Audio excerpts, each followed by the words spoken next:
একদিন আমার স্বামী বাড়িতে কাজকর্ম করার জন্য একটি ছেলেকে নিয়ে আসলেন। ছেলেটি ছিল অত্যন্ত সৌন্দর্য।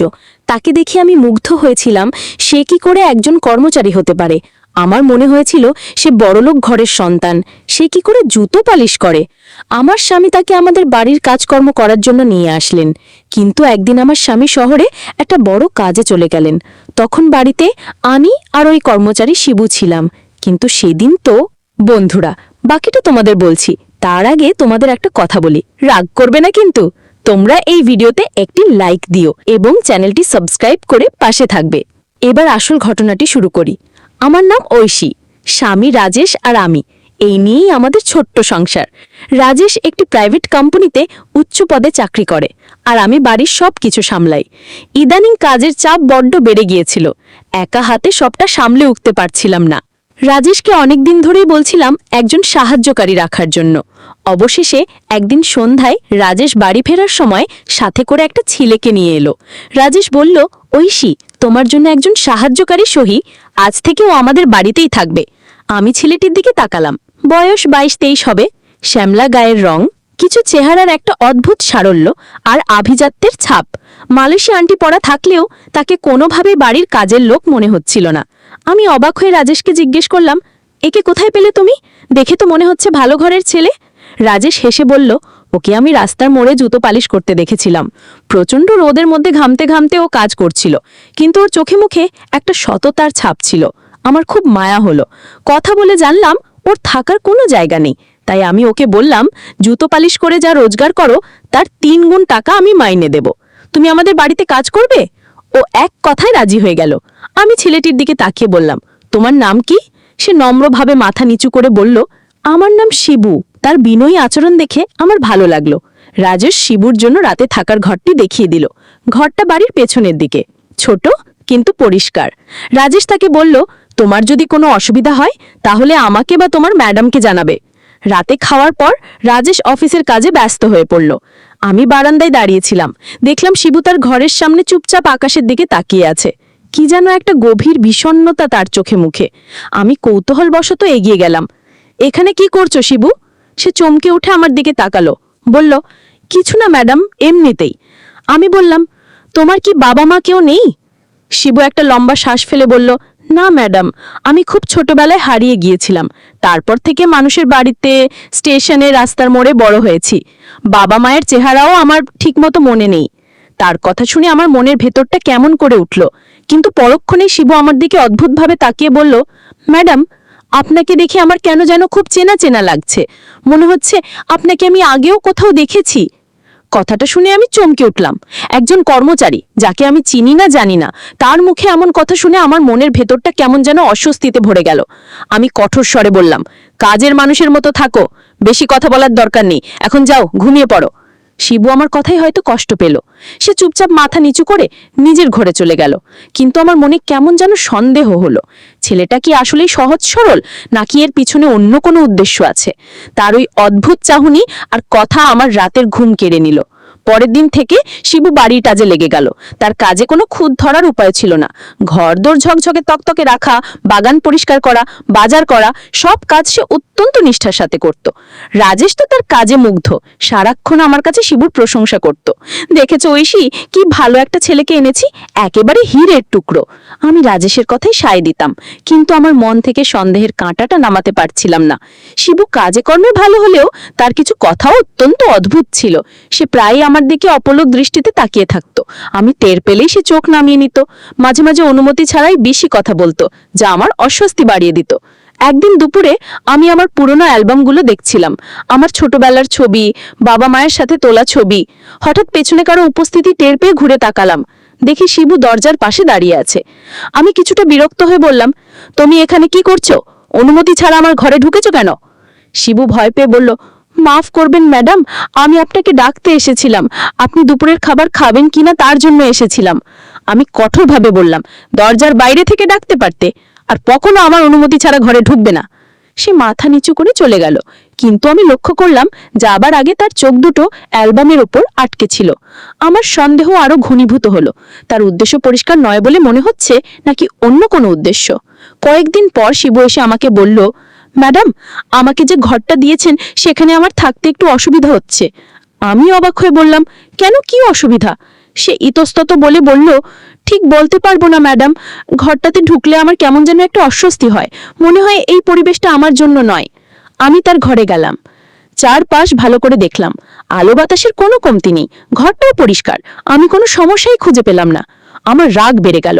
আমি বললাম, দেখো শিবু, আমি তোমার কোনো নাটক সহ্য করব না। যে ঘরে থাকতে দেওয়া হয়েছে সেখানেই থাকতে হবে। যদি বেশি সমস্যা হয় তাহলে তুমি কাজ ছেড়ে চলে যেতে পারো। আমার কথায় শিবু কষ্ট পেয়েছিল, তা তার মুখ দেখেই বোঝা যাচ্ছিল। সে আর একটাও কথা না বলে নিজের কাজে কর্ম মন দিল। কিন্তু সেদিন রাতে আমি একটা অদ্ভুত স্বপ্ন দেখলাম কর্মচারী সেই ছেলেটি আমাকে বলল, ম্যাডাম, আমি আর আপনার বাড়িতে থাকবো না, চাকরিও করব না, কারণ আপনি অনেক সন্দেহ করেন। আমার টাকার দরকার নেই, আমি চলে যাব। ম্যাডাম, আমার চরিত্র অনেক ভালো, আপনি আমাকে শুধু শুধু সন্দেহ করেন। ঘুমটা ভেঙে যাওয়ার পর আমার সারা শরীর ভয়ে কাঁপছিল। এই স্বপ্নটা আমি আগেও কয়েকবার দেখেছি। সকালে ঘুম থেকে ওঠার পর থেকেই আমার মনটা খারাপ ছিল। স্বপ্নের ঘটনাটা আমাকে ভীষণভাবে নাড়া দিয়ে গেছে। শিবুর কথা মনে পড়তেই আমার মন খারাপ হয়ে গেল। রাজেশ আমার অবস্থা দেখে জিজ্ঞেস করল, ঐশী, তোমাকে এমন চিন্তিত দেখাচ্ছে কেন? আমি তাকে স্বপ্নের কথা বললাম। রাজেশ আমাকে সান্ত্বনা দিয়ে বলল, ঐশী, তুমি অকারণে ওকে সন্দেহ করছো। ও খুব ভালো ছেলে, হয়তো ওর জীবনে অনেক কষ্ট আছে, তাই একটু চুপচাপ থাকে। তাই ওর সাথে একটু ভালো করে কথা বলো, দেখবে সব ঠিক হয়ে যাবে। রাজেনের কথাই আমি আশ্বস্ত হতে পারলাম না। আমার মনে রাজেশ বড্ড বেশি সরল, সে মানুষের দেখেই বিশ্বাস করে ফেলে। আমি ঠিক করলাম শিবুর ওপর কড়া নজর রাখব। এর কয়েকদিন পরেই রাজেশকে অফিসের জরুরি কাজে 3 দিনের জন্য শহরের বাইরে যেতে হলো। যাওয়ার আগে সে শিবুকে ডেকে বলল, শিবু, আমি কয়েকদিনের জন্য থাকব না, তুমি বাড়ির সব দায়িত্ব ঠিকমতো পালন করবে আর ম্যাডামের খেয়াল রাখবে। শিবু মাথা নেড়ে সম্মতি জানালো। রাজেশ চলে যাওয়ার পর আমার মনের ভেতরটা কেঁপে উঠল। এই কদিন আমাকে এই অদ্ভুত লোকটার সাথে একা বাড়িতে থাকতে হবে। আমার ভয়টা শতগুণ বেড়ে গেল। আমি ঠিক করলাম এই সুযোগে শিবুর আসল পরিচয় খুঁজে বের করতেই হবে। সে আসলে কে, কি চায়, তা আমাকে জানতেই হবে। রাজেশ যাওয়ার পর প্রথম দিনটা কোনো অঘটন ছাড়াই কেটে গেল। শিবু বাড়ির কাজ নিঃশব্দে করে যাচ্ছিল, কিন্তু তার নীরবতা আমার কাছে আরও বেশি ভয়ের কারণ হয়ে দাঁড়িয়েছিল। আমার মনে হচ্ছিল এটা হয়তো বড় কোনো ঝড়ের আগের শান্ত অবস্থা।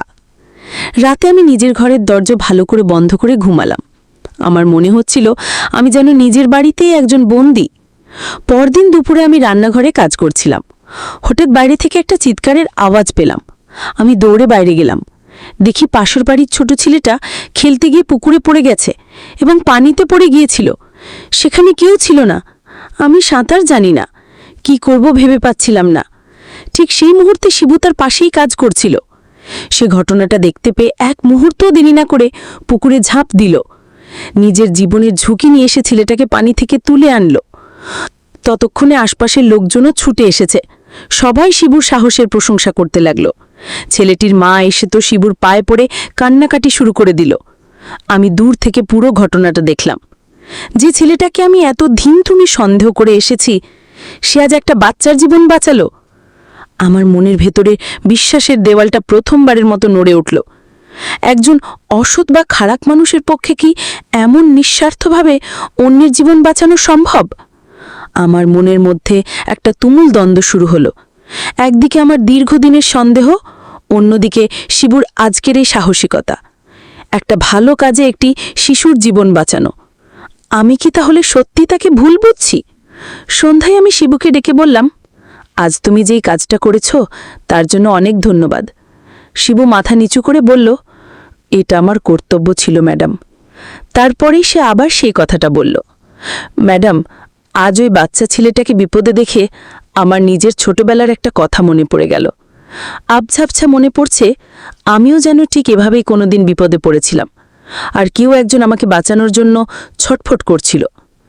তার কথা শুনে আমার মনের ভেতরটা ধক করে উঠল।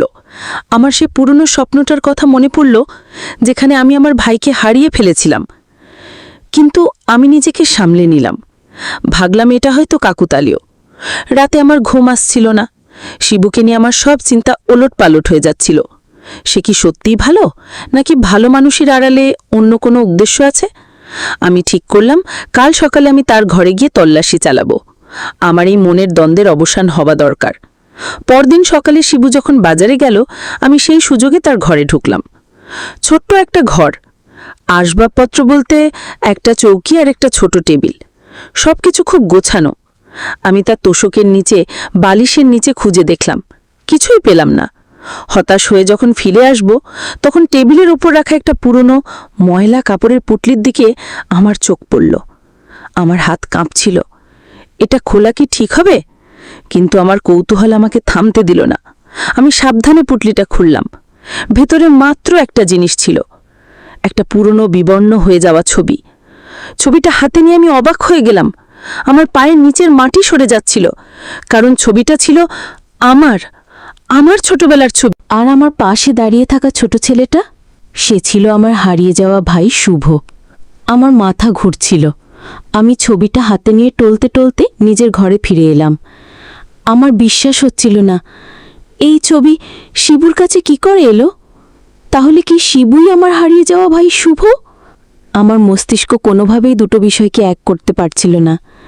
মনের ভেতরটায় আনন্দের চেয়েও বেশি ছিল বিস্ময় আর একরাশ অপরাধবোধ। আমি সোফায় বসে কাঁপছিলাম। যাকে আমি এতদিন ধরে ভুল বুঝেছিলাম, তাকে অনেক কিছু বলে এসেছি, যার সাথে এত দুর্ব্যবহার করেছি, সে আমার নিজের রক্তের ভাই। আমি পাগলের মতো অপেক্ষা করছিলাম শিবুর বাজার থেকে ফেরার জন্য। প্রত্যেকটা মিনিট আমার কাছে এক একটা ঘন্টার মতো মনে হচ্ছিল। অবশেষে শিবু ফিরল। আমি তাকে দেখেই দৌড়ে তার সামনে গেলাম। আমার চোখ দিয়ে তখন অঝরে জল পড়ছে।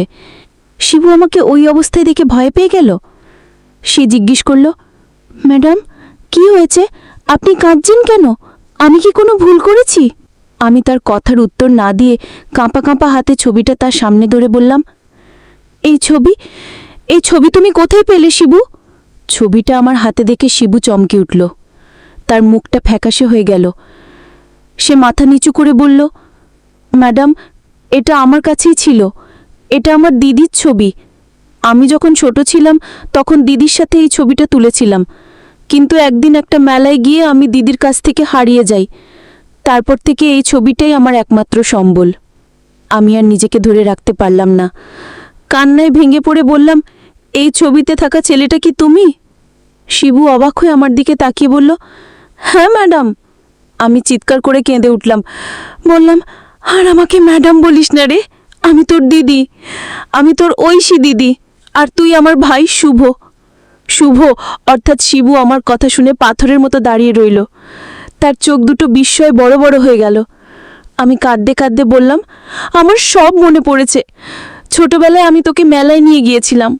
আমার অসাবধানতার কারণে তুই ভিড়ের মধ্যে হারিয়ে গেলি। বাবা মা আর আমি তোকে কত খুঁজেছি। তুই আমাদের মায়ের পেটের আপন ভাই। শুভর চোখ দিয়েও এবার জল গড়িয়ে পড়ল। গলায় বলল, দিদি, তাই তো তোমাকে দেখে আমার এত চেনা মনে হতো। তোমার গলার স্বর, তোমার চোখ, সব কিছু আমার কাছে পরিচিত লাগতো, কিন্তু আমি কিছুতেই মনে করতে পারছিলাম না। আমি তোকে কর্মচারী ভেবে কত সন্দেহ করেছি, কত অপমান করেছি। ভাই, তুই আমাকে মাফ করে দে। শুভ কেঁদে বলল, না দিদি, তুমি কোনো ভুল করনি, আমার ভাগ্যটাই খারাপ। সেদিন আমাদের দুই ভাই বোনের কান্নায় বাড়ির দেওয়ালগুলোও যেন ভিজে গিয়েছিল। আমি সঙ্গে সঙ্গে বাবা মাকে ফোন দিলাম। তাদের জানালাম আমি আমাদের শুভকে খুঁজে পেয়েছি। ফোনের ওপাশ থেকে বাবা মায়ের কান্নার আওয়াজ শুনতে পেলাম। তারা বিশ্বাসই করতে পারছিলেন না। কয়েক ঘন্টা পর রাজেশও ফিরে এলো। বাড়ির পরিস্থিতি দেখে সে অবাক হয়ে গেল। যখন আমি তাকে সবটা খুলে বললাম, তখন সেও আনন্দে আত্মহারা হয়ে গেল। আমি প্রথম দিনই বুঝেছিলাম তুমি কোনো সাধারণ মানুষ নও। সেদিন বিকেলে আমি আর রাজেশ মিলে শুভকে নিয়ে আমাদের বাবা মায়ের কাছে গেলাম। এত বছর পর হারিয়ে যাওয়া ছেলেকে ফিরে পেয়ে তাদের যে আনন্দ, তা ভাষায় প্রকাশ করার মতো নয়। আমাদের পরিবার আবার সম্পূর্ণ হলো। আমি আমার স্বামীকে ধন্যবাদ জানালাম আমার ভাইকে আমার কাছে ফিরিয়ে দেওয়ার জন্য। আমার মন থেকে সব সন্দেহ, সব অপরাধবোধ দূর হয়ে গেল। এখন আমার ভাই আমার পাশেই আছে। আমাদের পরিবার এখন অনেক হাসি খুশিতে আছে। বন্ধুরা, আজকের গল্পটি কেমন লাগলো তা অবশ্যই কমেন্ট করে জানাতে ভুলবেন না। আর এরকম নতুন নতুন গল্প পেতে আমাদের চ্যানেলটিকে সাবস্ক্রাইব করে পাশে থাকবেন। ধন্যবাদ।